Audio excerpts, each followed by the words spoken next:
Hey friend, welcome back. This is the Daily Spark. Let's learn something fun today.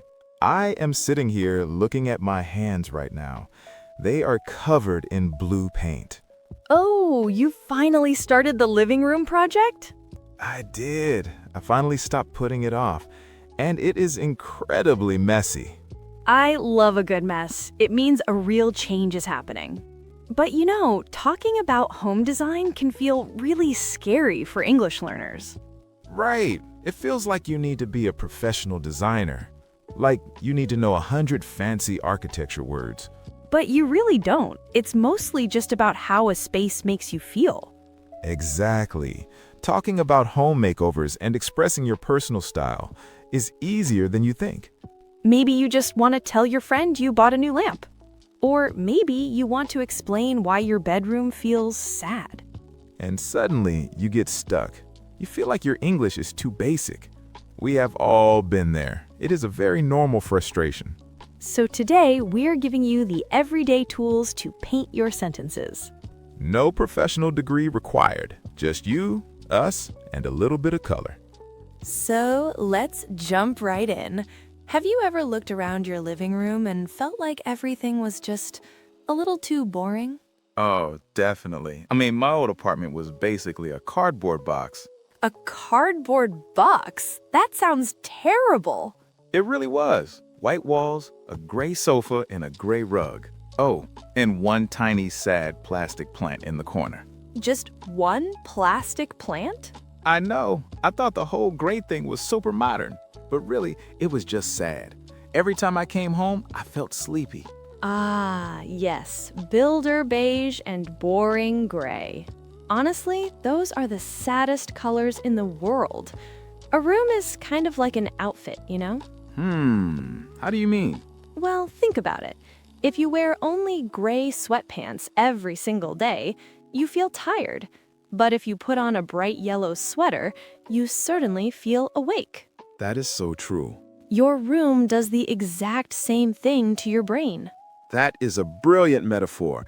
The room is what your house is wearing. Exactly. And sometimes the house desperately needs a new outfit.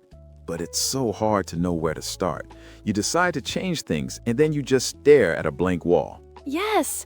Or you go to the hardware store to buy paint. You stand there looking at 100 different paint samples. And they all look exactly the same. Right? You hold up two cards. Is this one morning dew or winter fog? Or cloudy Monday. They're all just white. You get so worried about picking the wrong one, you just leave the store. It drives people crazy. But making a change, adding real color, is powerful. It really is. Today, we're walking through a true story about exactly this. The story of how one very boring, very gray room came back to life. We'll look at the big mistakes. We'll look at the arguments over furniture. Because, yes, trying to move a heavy couch can definitely cause a fight. Oh, absolutely. Moving furniture together is a true test of any relationship. If you can survive building a bookshelf together, you can survive anything. By the end of this episode, you'll know exactly how to talk about your space. You'll learn the words for making a home feel like you. And you'll sound totally natural doing it. Well, let me tell you about my very first apartment. Everything inside was gray. The walls, the sofa, the rug. Honestly, sitting in there made me feel trapped. Oh man, that sounds incredibly heavy. I really hate rooms like that. It was awful. When we say feel trapped, it's emotional. It is not a physical cage, It is a heavy weight, like you cannot breathe freely. Exactly. The walls just seem to close in on you. You sit down and immediately want to leave. You know that feeling of wanting to escape your own room? Oh, I have definitely been there before. My old dorm room was just one terrible shade. Right. A bad shade can completely ruin your daily mood. It totally ruined my mood. I was always sleepy. It makes sense. Humans need visual variety. We are not meant to live in gray boxes. So the real villain was the lack of color. Yes, the complete lack of color just drained my energy. It is such a useful phrase for describing dull spaces. Let's unpack that. Notice how Sophie says lack of color. It doesn't just mean gray. It feels completely empty. It feels like something vital is missing from your life. Yeah, it's like eating a soup without any salt. Just completely flat, boring, and forgettable. Oh, that's a perfect analogy. Totally tasteless and sad. No one wants unsalted soup. I finally realized I needed to brighten the whole space.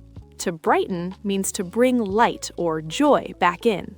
Even a small yellow pillow can brighten a dark room. You do not need to paint the entire house.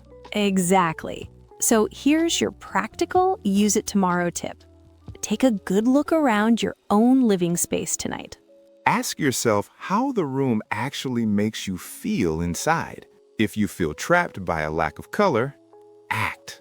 Find one bright object to change the room's entire vibe. Finding one bright object is easy enough, but splashing actual paint everywhere on the walls? Honestly, that terrifies me completely. Oh, absolutely. Especially when you stare at a million tiny color cards. It is incredibly overwhelming in that store.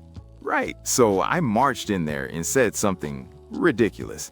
I confidently told the worker, I want to pick off a color. Pick off?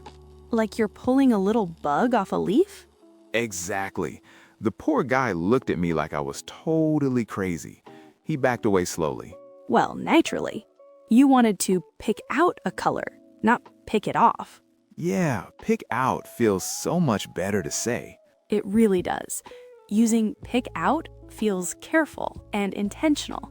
It feels like you're making a special, personal choice. Like when you carefully arrange your favorite photos on a desk, you pick out the best ones to display, right? Yes. You don't just grab anything randomly. You take your precious time. Use it tomorrow. Next time you need to make a careful choice, try saying, I want to pick out a good book this weekend, something I'll actually finish. Oh, I love that one. Imagine you're at a bakery looking at 10 delicious cakes. Which one catches your eye first? How would you tell your friend which cake you want to pick out? That moment of careful looking and choosing, that is exactly pick out. Okay, so once you pick out that perfect shade of blue, you finally have to commit to it. That is the scary part. I usually close my eyes and say, I'll go with this one. I love that. Go with is such a great phrase. It feels final, but incredibly friendly. Right, it feels like you're teaming up with your choice. Exactly. You aren't just buying paint for a wall. You're starting a colorful journey with it. It sounds so cozy when you put it that way. Well, it beats stressing over 50 different paint samples. So true. Here's your use it tomorrow tip for these new phrases. Next time you buy a coffee, practice this in your head. Look at the menu and pick out a completely new flavor. Then confidently tell the barista, I'll go with the vanilla today. Vanilla? Really? After we just splashed bright paint everywhere, you choose vanilla? Hey, vanilla is a classic flavor, but getting the paint right is only half the battle. True. Then you have to actually arrange the new furniture. I call it the Tetris phase. No. Tetris implies things actually fit perfectly. I call it the great furniture wrestling match. Wrestling? Come on, you just slide things gently across the wooden floor. I disagree completely. Listeners, you decide. Is setting up a room Tetris or a wrestling match? Let us know. Either way, the setup completely changes the mood of the room. Exactly. Which brings us to our next key phrase, move around. That feeling of being free to experiment, swapping the chairs, shifting the sofa, that's what move things around really means. But let's look at the emotional grammar. How does it feel to say this? Saying, I moved the sofa sounds like a boring one-time chore. Right. But saying, I like to move things around feels totally different. It feels flexible. It feels like you have the freedom to play. Yes, you are keeping the room's energy fresh and exciting. Think about that for a second. Now, what happens when a piece of furniture is just too big? Ugh, the worst. It starts to take up space. That's our next phrase. Take up space. This phrase feels very heavy. It feels imposing, like a giant bear just sitting right on your rug. Exactly. It's not just resting there nicely, it's stealing your breathing room. You want your living room to feel cozy, right? Not crowded. Totally. If a huge coffee table takes up too much space, you feel squeezed. Nobody likes feeling physically squeezed in their own home. I mean, honestly. So, here's your practical use it tomorrow tip. Look at your messy work desk tomorrow morning. Find one useless item that takes up way too much space. Then simply move it around until you can breathe again. You know what else helps you breathe in a cramped room? What, throwing all my heavy furniture out the window? Close. Honestly, I was reading about homes in Sweden recently. Oh, right. Their winters are incredibly dark, aren't they? Exactly. Sunlight is super rare during the winter months. So, they rarely use stick curtains in their living rooms. They actually leave their windows completely bare to catch sunlight. That makes sense. They want to let the light in. Yes, they want to let the light in whenever possible. That phrase feels so incredibly hopeful, you know? It really does. It's not just about actual sunshine. Emotionally, it feels like unzipping a heavy, wet winter jacket. Yes, you just feel instantly lighter and so much more awake. You've sat in a dark room all day before, right? It feels gloomy. Oh man, definitely. I used to be exactly like that. I would always keep my window shade pulled completely down. I thought it made my room feel like a private cave. Well, honestly, pulling that shade up can totally brighten your afternoon. It is wild how fast natural sunlight changes your brain. And that brings us to another key phrase, make a difference. I really love this one. It feels very powerful. Right? It means a tiny action creates a massive result. Think about it. You don't need to buy new couches. You don't need to arrange a whole new living room. Exactly. Just moving one single lamp can make a difference.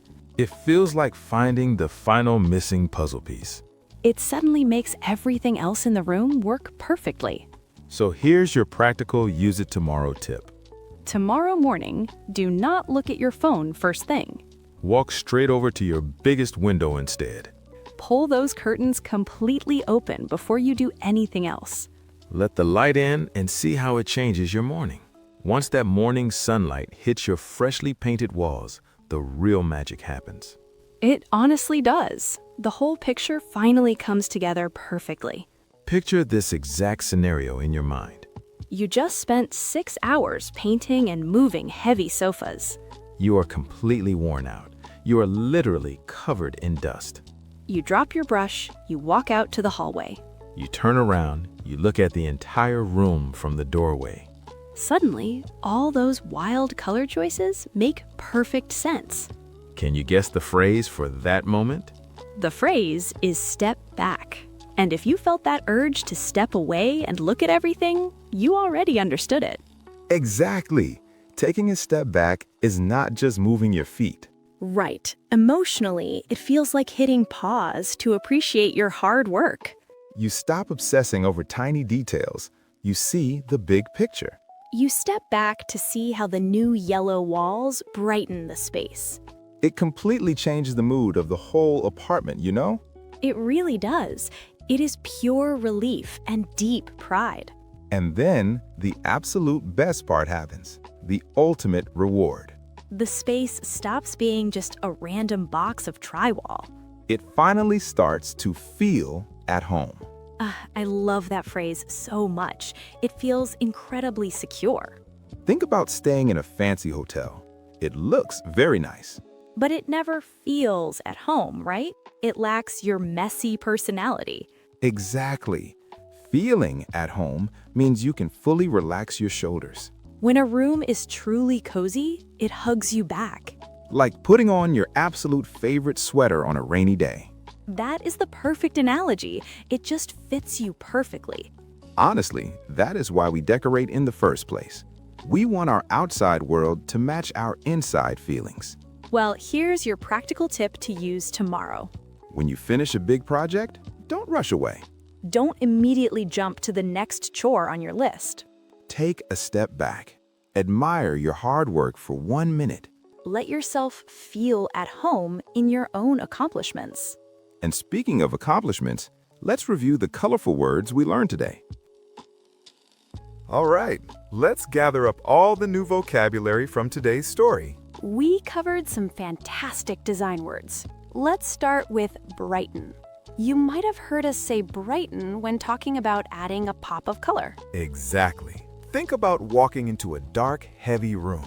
Ooh. The curtains are closed. Then you open the blinds. The sun pours in. It completely lifts your energy. That is what it means to brighten something. It brings pure joy. Here's your use it tomorrow example. Tell your friend, adding a bright yellow pillow will really brighten this old sofa. Perfect. Next up is cozy. You might have heard us say cozy when talking about feeling at home. Picture a freezing cold, rainy Tuesday night. You're wrapped in a thick, soft blanket with a steaming hot cup of tea. That safe, protected feeling, that is exactly what cozy feels like. It's ultimate physical comfort. Try using it like this tomorrow. Say, this little corner cafe is so cozy. Let's stay here all afternoon. Now, to make a room cozy, you have to find the right items. That's where our key phrase, pick out, comes back in. Right. You pick out the best lamp, and then you move around your furniture until it looks perfect. Which leads perfectly into our third vocabulary word, arrange.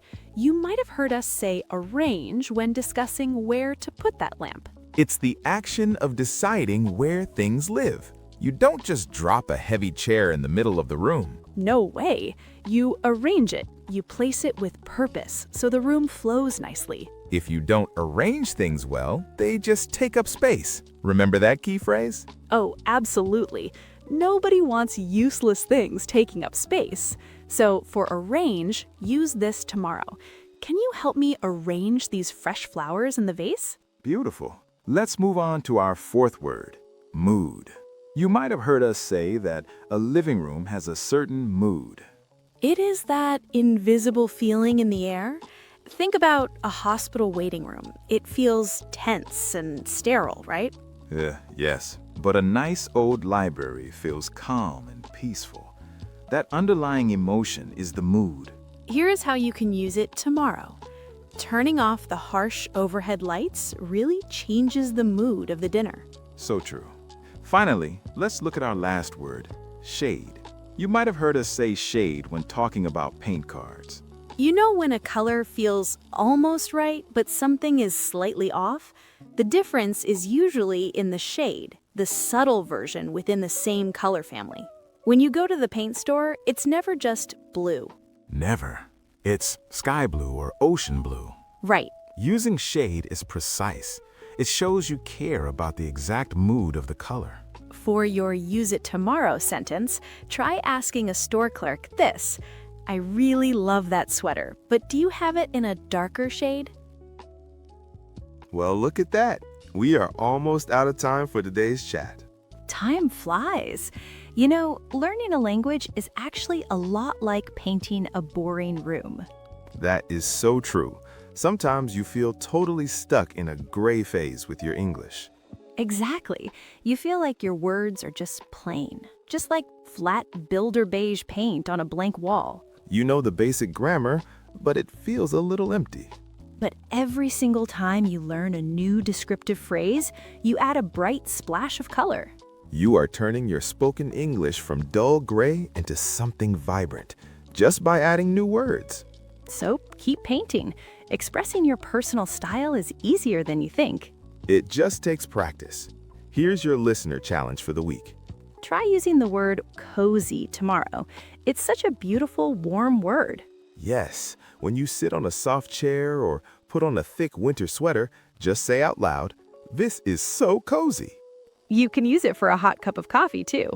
And tell us in the comments, what's the coziest spot in your home? I want to read these. For me, it's definitely my old reading chair right by the window. Oh, that sounds perfect, especially when it rains outside. Exactly. I just curl up with a good book. What about you? Mine is the fluffy rug right next to the heater. My cat and I fight over that spot all winter. I can picture that. Until next time, keep trying to brighten your vocabulary, even just one shade at a time. Next time on the podcast, you know that frustrating moment when you have the perfect idea in your head? Oh, the blank mind panic. It's the worst. Right? The English words completely vanish the second you open your mouth. You just freeze. We'll show you how to handle that exact situation. This has been the Daily Spark Radio. See you next time.